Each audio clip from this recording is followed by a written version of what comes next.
Bien-aimés frères et sœurs fidèles auditeurs et auditrices de la grande chaîne de télévision Télé pour tous, nous vous disons shalom et bonsoir chez vous, réunis autour de votre petit écran pour suivre habituellement votre émission, l'émission présentée par l'Église primitive, qui se présente comme telle, Église primitive et le message.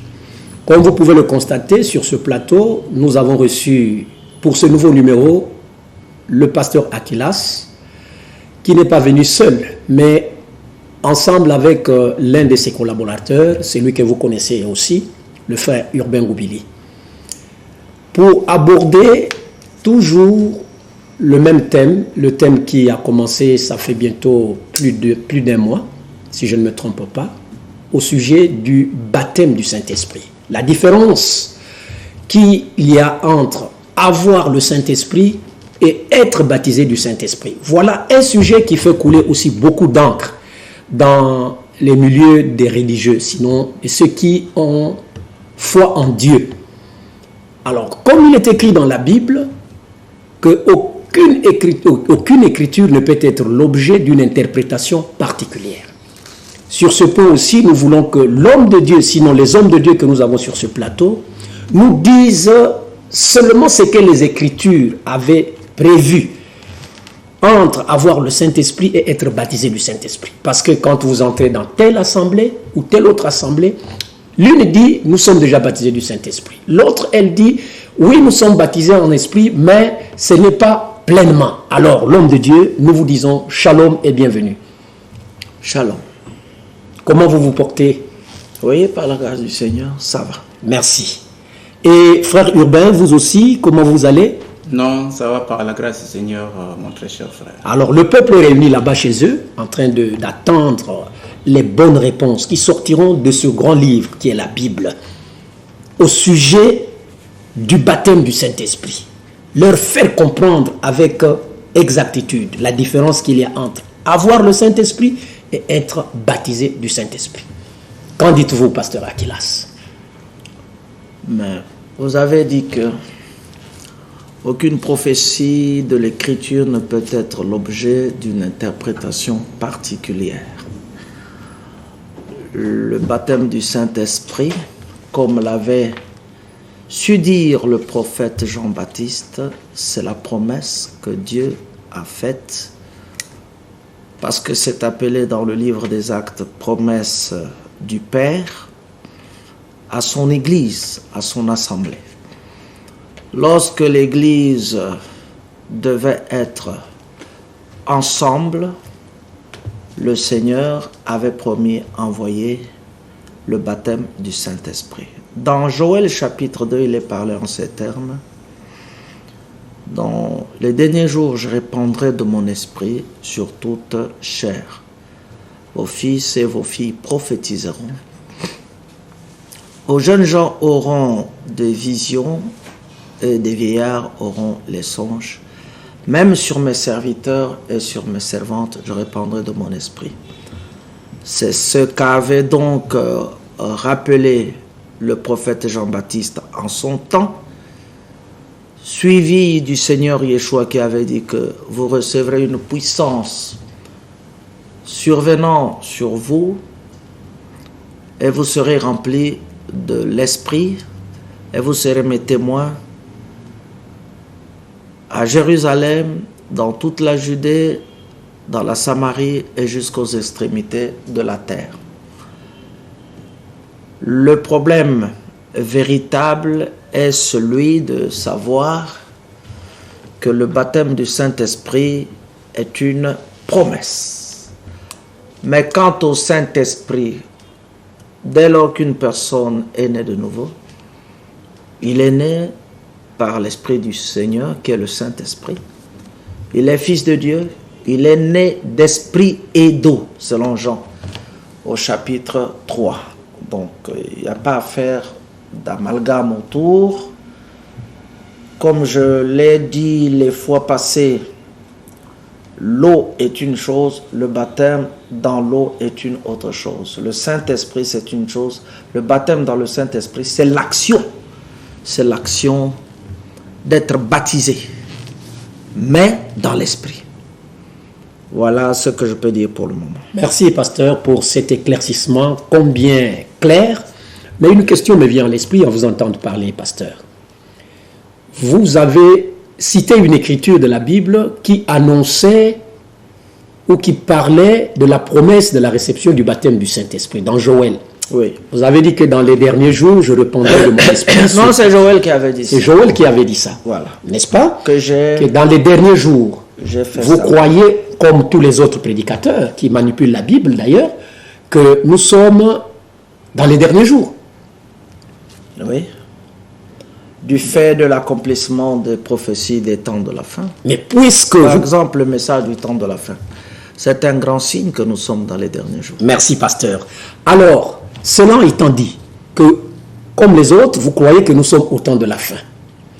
Oui. S'il faut faire un rapprochement avec ce que dit le prophète Joël, ou bien ce qu'a dit le prophète Joël, que dans les derniers jours, je répandrai de mon esprit. Pourquoi ne pas croire que tant déjà arrivé dans les derniers jours, que les gens puissent déjà recevoir le baptême du Saint-Esprit? Ceux qui disent qu'ils l'ont déjà reçu, puisqu'ils sont dans les derniers jours. Période pendant laquelle, d'après les paroles du prophète, les gens recevraient le baptême du Saint-Esprit. C'est là où nous voulons avoir un peu d'éclaircissement. Mais la promesse ne s'adressait pas à tout le monde. La promesse s'adressait à l'Église. Et puis l'Église connaissait comment cela devait se passer. La promesse, ce n'est pas pour toutes les personnes. Lorsqu'on parle de toute chair, ce n'est pas les antilopes et les éléphants. Mais lorsqu'on parle de toute chair, ça parlait de la promesse faite à l'Église. Le Seigneur l'a confirmé lorsqu'il est venu dire que vous serez mes témoins. Mais avant cela, attendez à Jérusalem, jusqu'à ce que vous serez revêtus de la puissance d'en haut. Donc, ce n'est pas tout le monde. Aussi, le temps où la promesse en question s'était accomplie, c'était au début de l'Église à Jérusalem, précisément en l'an 33, après Jésus-Christ, à l'occasion de la fête juive appelée fête des semaines ou bien Pentecôte ou Shavuot. C'est là que les véritables disciples qui avaient reçu l'enseignement de la parole furent baptisés du Saint-Esprit, parce qu'on ne peut pas l'être avant de devenir croyant. C'est pour ça qu'il est écrit ici dans Éphésiens chapitre 1 depuis le verset 13. En lui, vous aussi, après avoir entendu la parole de la vérité, l'évangile de votre salut, en lui, vous avez cru une chose, et vous avez été scellés du Saint-Esprit qui avait été promis, deux choses. Lequel est un gage de notre héritage pour la rédemption de ceux que Dieu s'est acquis, pour célébrer sa gloire. Donc, c'est l'Église qui connaît comment le baptême du Saint-Esprit s'opère dans son sein. Même les nouvelles naissances ne s'opèrent que dans le sein de la véritable Église. Il n'y a pas de nouvelle naissance dans les dénominations. Frère Branham, qui est le prophète que Dieu nous a envoyé aujourd'hui, a dit: il est impossible que dans les dénominations, il y ait de nouvelles naissances, parce que les dénominations ne sont pas capables d'accepter la parole dans sa totalité. Or, la totalité de la parole était perdue le long des âges, et c'est pour ça que Frère Branham a été envoyé avec un ministère du rétablissement de la parole. Et le rétablissement de la parole devait être suivi du rétablissement de la puissance. La puissance ne vient que du Père, ne peut baptiser que le Père. Personne ne peut baptiser du Saint-Esprit à part Dieu. Nous pouvons prier, mais c'est au Seigneur de vous baptiser de son esprit. Mais nous pouvons prier et baptiser les gens dans l'eau. Parce que ça, c'est l'apanage des hommes, c'est donné aux hommes. Donc, si les gens font recours à l'expérience de la Pentecôte passée, ça c'est vrai. Maintenant, s'ils veulent penser qu'ils ont déjà le baptême du Saint-Esprit, c'est archi faux, parce que les signes qui avaient accompagné les baptisés du Saint-Esprit de ce temps n'accompagnent pas les soi-disant baptisés du Saint-Esprit d'aujourd'hui. D'où si vous voulez, on ne peut pas dire que les gens d'aujourd'hui ont reçu la même puissance que celle que les prédécesseurs avaient reçue. Je suis en train de fouiller une citation du prophète Branham à ce sujet. Dès que je vais la retrouver, je vais vous la proposer. Si vous avez des questions, continuez à poser vos questions. Oui, pasteur, merci beaucoup. Je crois que nos bien-aimés qui nous suivent de l'autre côté, là-bas aussi, sont en train de comprendre quelque chose. Vous dites que ceux qui ont fait l'expérience, la vraie expérience, quant à la promesse de Joël, c'était ceux du premier siècle. Ouais. Les apôtres, donc, dans l'église primitive. Mais lorsqu'on lit le... J'ai trouvé la page, c'est la page 336, la page 336, le dernier paragraphe. Donc ils disent tous, et essaient tous de prouver qu'ils ont tout, ou qu'ils en ont suffisamment. Mais c'est la vérité. Comparez cette église du XXe siècle à l'église du 1er siècle. Allez-y. Faites-le. Où est la puissance? C'est la question que pose le prophète de ce temps de la fin. D'ailleurs, qui a été envoyé pour le rétablissement de la parole.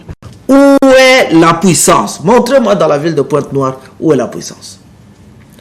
N'est-ce pas, je crois, frère Urbain ou un autre avait dit ici la fois passée que aujourd'hui, il y a un Goliath, il y a un pharaon, il y a un gros esprit mauvais, la Covid-19, qui est en train de changer de cheval, qui est en train de maltraiter l'humanité. Où sont les soi-disant puissants? Nous les recherchons.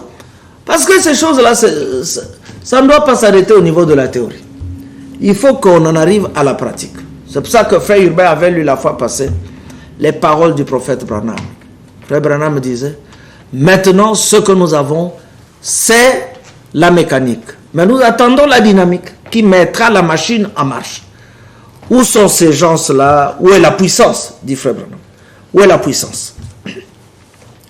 Ça, c'est la comparaison d'avec l'église du 1er siècle. Donc, l'église du 1er siècle avait la puissance. Où est l'amour? L'église du 1er siècle avait l'amour. Où est l'église purifiée qui résistait au péché? Ça, c'est les choses qui doivent se manifester dans une église lorsqu'elle est véritablement baptisée du Saint-Esprit. Oui. Parce que le baptême du Saint-Esprit, mais c'est le Seigneur qui approuve la foi de l'église. Nous, quand nous prenons le baptême du c'est nous qui disons oui au Seigneur, nous voulons maintenant te suivre. Et quand il nous baptise du Saint-Esprit, c'est lui qui dit oui, j'agrée votre foi. Je suis d'accord, j'approuve, je dis que votre foi est vraie. Vous avez cru à moi. C'est pour ça que je suis venu chez vous, pour vous sceller. Donc, la promesse est là, comme l'a dit Actes chapitre 2, le verset 39. La promesse est pour vous, parlant des Juifs, pour vos enfants, parlant des enfants de ces Juifs-là, et pour tous ceux qui sont au loin, en aussi grand nombre que le Seigneur, votre Dieu, les appellera. Donc, je n'ai pas douté que la promesse existe, mais l'accomplissement de la promesse dans l'église du XXe siècle n'est pas encore manifesté comme cela était dans l'église primitive du 1er siècle. Oui, pasteur, vous dites que la puissance qu'avaient les apôtres, nous ne l'avons pas aujourd'hui. Le baptême du Saint-Esprit qu'ils avaient, nous n'avons pas ça aujourd'hui. Mais quand on lit le document du prophète Branham, vous êtes mieux placé que nous et les téléspectateurs qui nous suivent pour mieux nous expliquer là-dessus. Il y a des moments où le prophète William Marion Branham faisait des lignes de prière et il demandait aux gens, ceux qui veulent prendre ou ceux qui veulent voir le Saint-Esprit, qu'ils viennent. Et comment pouvez-vous expliquer, concilier les deux? Ils sont en train de comparer l'église du 1er siècle, qui est totalement différente à celle du 1er siècle, et le même Branham a aussi fait des lignes de prière, demandant aux gens qui étaient en face de lui de recevoir, ceux qui veulent recevoir le baptême du Saint-Esprit, de venir. Comment on peut expliquer ça? Très facilement. Le même qui a dit aux gens de se mettre debout dans la ligne de prière, il disait, assurez-moi que vous allez attendre jusqu'à ce que vous l'aurez. Ah bon? Oui. Le même a aussi dit,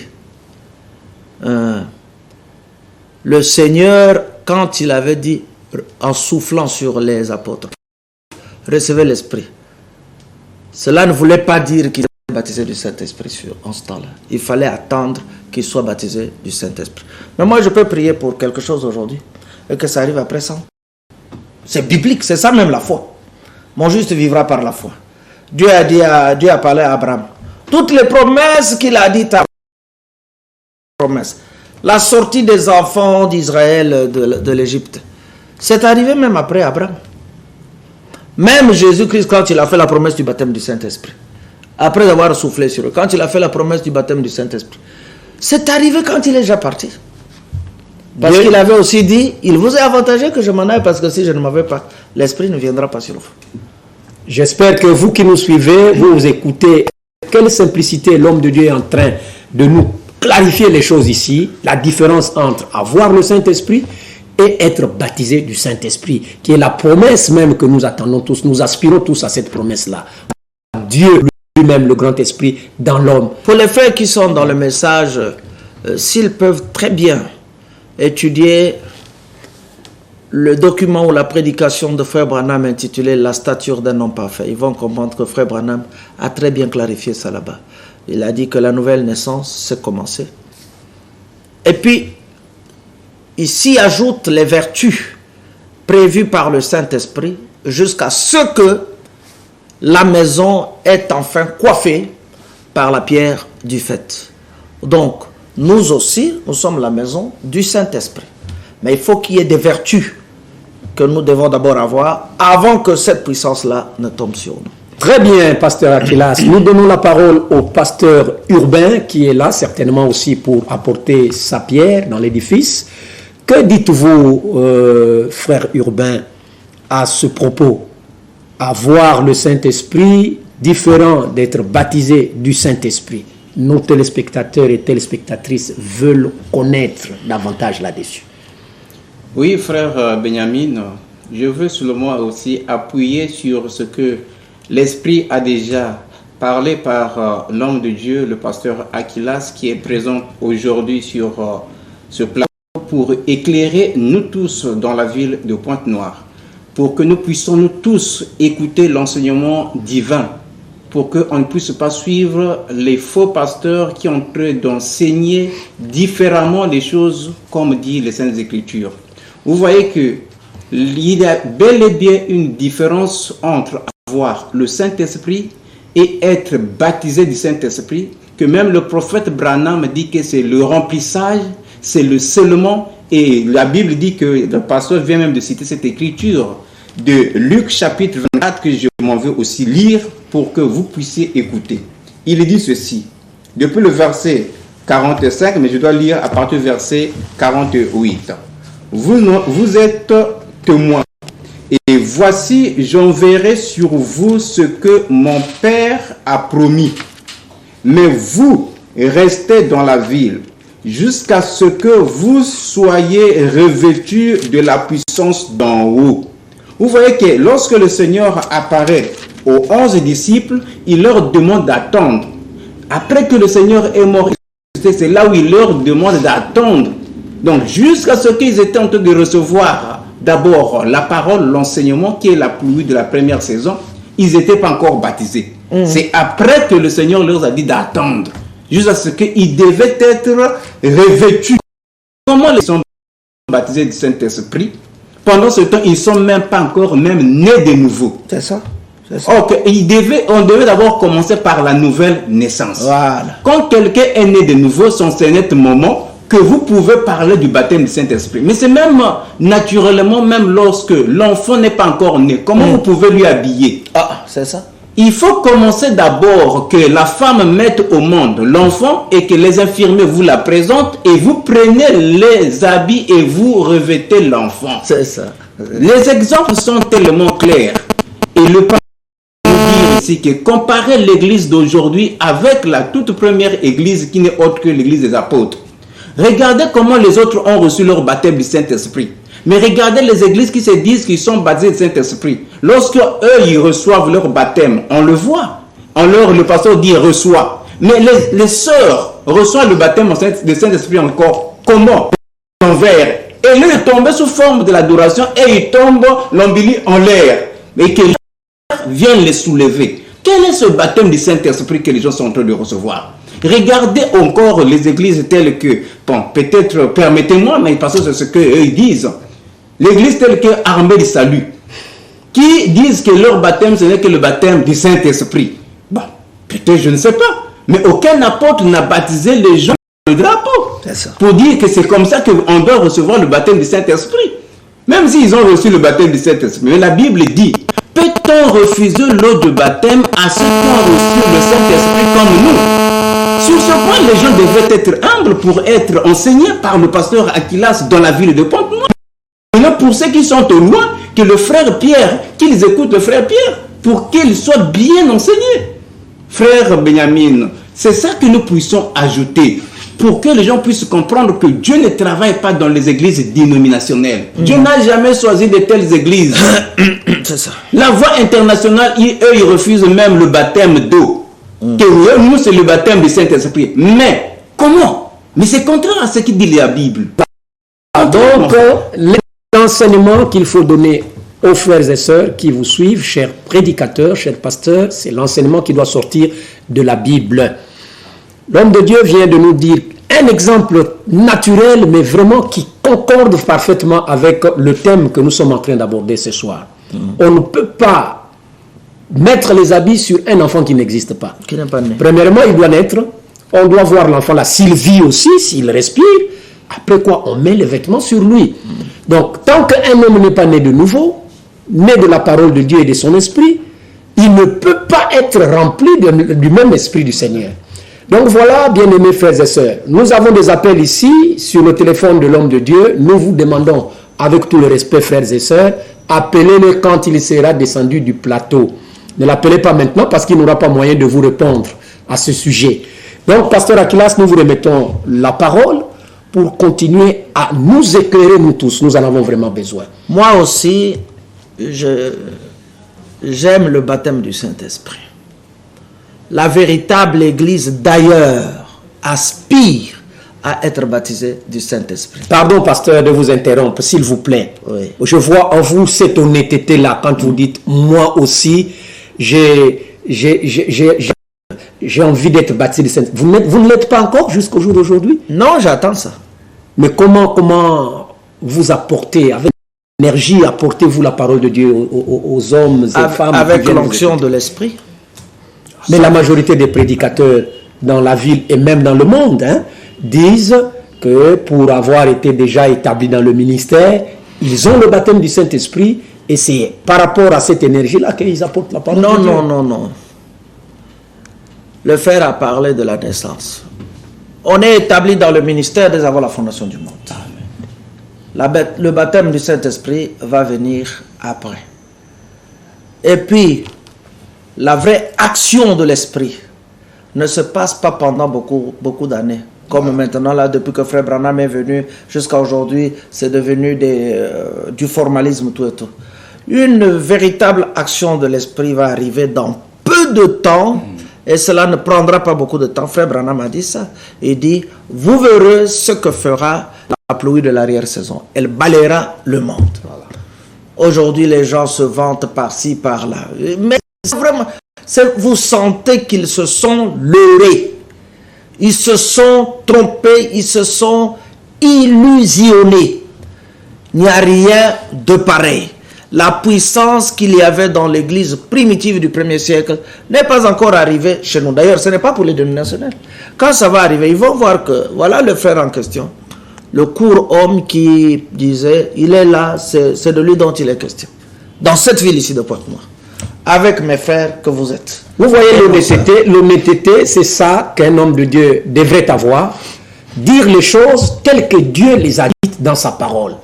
Il est en train de présenter ici que lui est pasteur de l'assemblée, de l'église primitive. Il n'est pas encore baptisé du Saint-Esprit. Mais il aspire à cette promesse. Il attend cette promesse. Donc maintenant pour nous pasteurs, nous les croyants en ce temps de la fin, qui attendons le retour promis du Seigneur Jésus-Christ. Qu'est-ce qui nous est demandé de faire d'abord avant de voir une seule chose, c'est de croire la parole.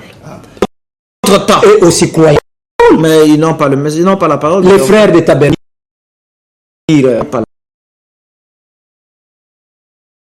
Pas la parole pour cela. Ils ont fait la confusion, ils n'ont pas été enseignés, ils parlent de cet honneur, alors que le message dans la Bible et partout est parlé des sceaux, pas de cet honneur. Eux, qu'ils n'attendent pas, qu'ils n'attendent rien. D'ailleurs, comme Frère Branham a dit que les catholiques ont déjà reçu leur millénium, les frères du message, il y a beaucoup de gens eux-mêmes qui le disent, qui le confessent de vive voix, qui sont déjà dans le millénium. Ils sont nombreux. S'ils sont vraiment assez honnêtes, ils reconnaissent qu'ils sont déjà enlevés, ils sont dans le millénium, que Frère Branham est leur Seigneur, Créateur, Sauveur, Rédempteur, tout et tout. D'autres même ne vont plus dans les assemblées. D'accord, aujourd'hui, Frère Joseph Branham a établi le ministère des bandes, donc c'est fini. Chez eux, c'est déjà terminé. Le message est déjà terminé. Maintenant, qu'est-ce que vous dites aux enfants de Dieu qui ont faim et soif de connaître la vérité afin d'être libres? Qu'est-ce qui est promis pour nous aujourd'hui pour que nous soyons participants de l'accomplissement de cette promesse quand cela arrivera? Je vais lire Frère Branham.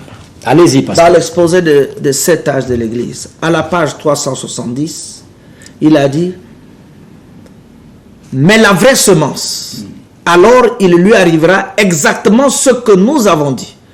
Le peuple de Dieu est préparé par la parole de vérité transmise par le messager pour cet âge. D'abord ça.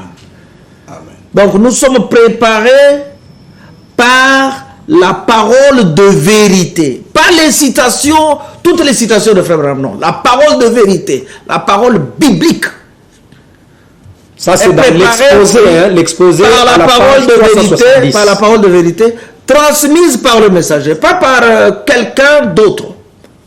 Comme Coleman, comme tous les autres, qui, comme aujourd'hui, pasteur Barouti, parce qu'il vient d'envoyer des messages, de dire que c'est lui, l'homme qui prend la... Dieu lui a dit, Dieu vient de lui dire que c'est toi qui assures la relève sur sur l'œuvre que Frère Branham n'a pas pu achever.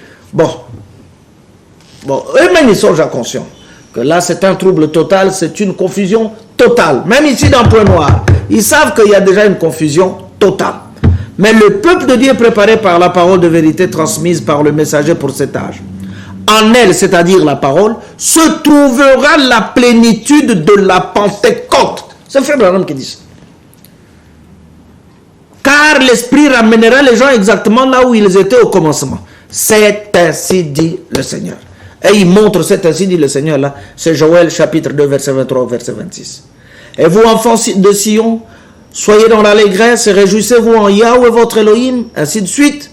Plus loin il dit: je vous restaurerai les années qu'ont dévoré la sauterelle, le gelec, le asile et le gazam, ma grande armée que j'avais envoyée contre vous. Vous mangerez et vous vous rassasierez, vous célébrerez le nom de Yahweh votre Elohim qui aura fait pour vous les prodiges, et mon peuple ne sera plus jamais dans la confusion. Nous sommes maintenant dans la confusion. Les catholiques, les protestants, les salutistes, les Nzambe Malam, les Ngunza, les adorateurs, les branhamistes, même l'église primitive, tous dans un même paquet. Confusion. C'est ça. Mais le Seigneur a promis que mon peuple ne sera plus jamais dans la confusion. Maintenant, Frère Branham explique ça. Il est dit ici que Dieu va restaurer. Amen. L'âge de Luther n'a pas restauré l'église. Il a lancé une réforme. L'âge de Wesley n'a pas restauré. L'âge de la Pentecôte n'a pas restauré. Mais Dieu doit restaurer car il ne peut pas renier sa parole. Il ne s'agit pas de la résurrection de l'église. Il s'agit de la restauration. Dieu ramènera l'église. L'église, les frères qui veulent entendre parler de l'église, qui veulent connaître c'est quoi l'église, qu'ils lisent par exemple la prédication de Frère Branham, les 5 identifications de la véritable église du Dieu vivant. Le Seigneur, Dieu ramènera l'église, dit Frère Branham, tout droit à la Pentecôte de l'origine. Tout droit à la Pentecôte de l'origine. On remarque qu'au verset 25, il est dit pourquoi il nous faut. C'est à cette question que nous pouvons répondre. Oui. Pourquoi?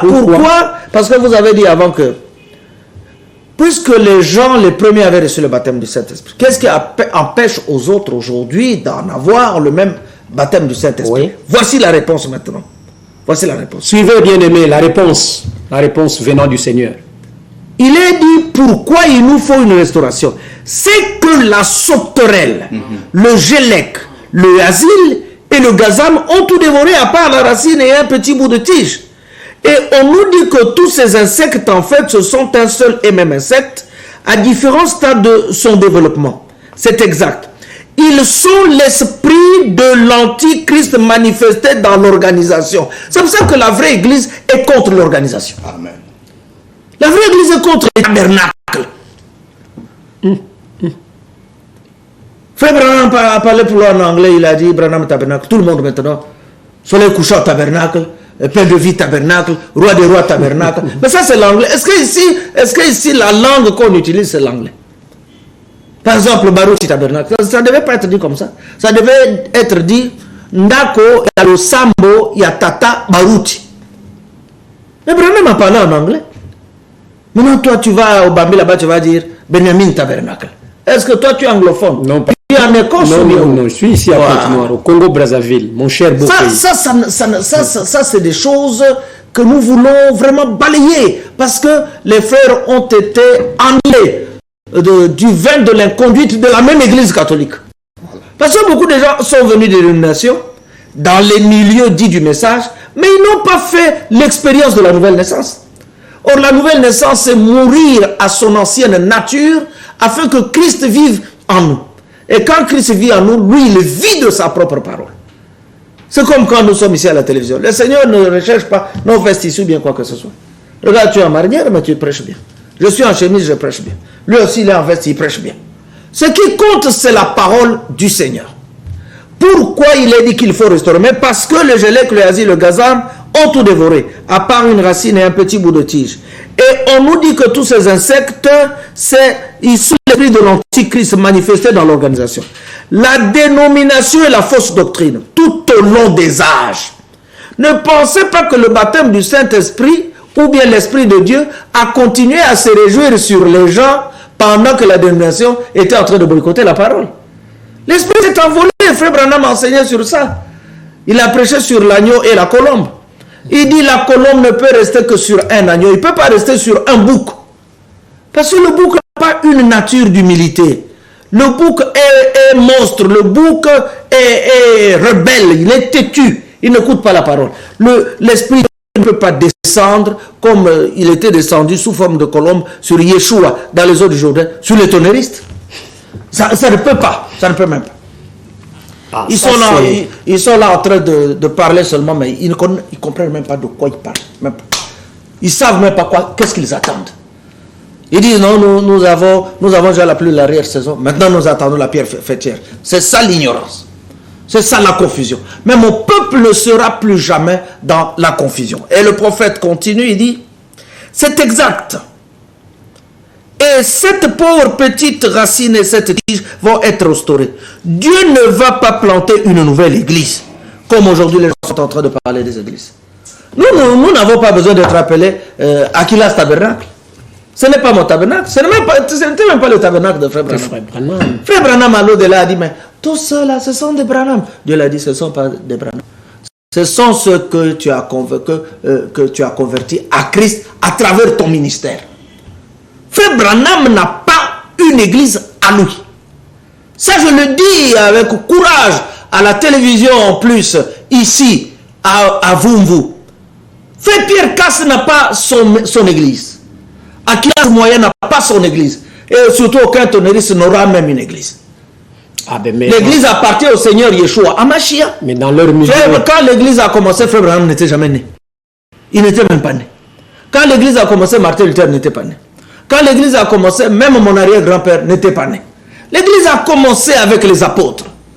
La plupart des premiers responsables, les pères de la foi, vers lesquels le ministère de Malachi 4, Frère Branham, devait nous amener, sont des juifs. Est-ce que les juifs croient comme ces gens-là qui font du tohu-bohu? Ils mélangent un peu les brochures de Frère Branham avec quelques traditions de Madingo, de Sibiti, de Wando, de Lingwala. Ce n'est pas ça. L'église a commencé à Jérusalem. Elle va terminer par l'enlèvement. C'est ça qu'on appelle l'église primitive. William Branham a dit dans ce rangé du côté de Yeshua, il dit, j'ai étudié l'église primitive. Il n'a jamais étudié un tabernacle. Il a étudié l'église primitive. Et nous sommes l'église primitive. Nous sommes d'ailleurs les derniers dans l'église primitive. Les premiers, c'est nos frères, Pierre, Jacques, Jean, Paul, André, Philippe, Matthieu. C'est ceux-là les premiers, les pères dans la foi. Vous voyez? Et avec nous, le Seigneur achève l'œuvre. Pour ce qui est des nations. Après même l'enlèvement, le Seigneur Jésus continuera à travailler. Il ne faut pas dire que Jésus a terminé sa course dans William Marion Branham. Après Frère Branham lui-même a dit, l'esprit qui était sur lui, il ira là-bas en Israël. Il y aura aussi un Moïse là-bas en Israël. Et l'œuvre continuera. Le millénium ne se sera pas encore installé.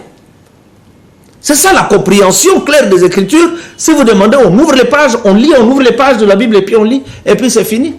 Donc, à cause de la dénomination qui avait dévoré les biens de l'Église, l'Église n'avait plus le pouvoir. C'est comme ça que les Philistins avaient rasé la tête de Shimshon, de Samson.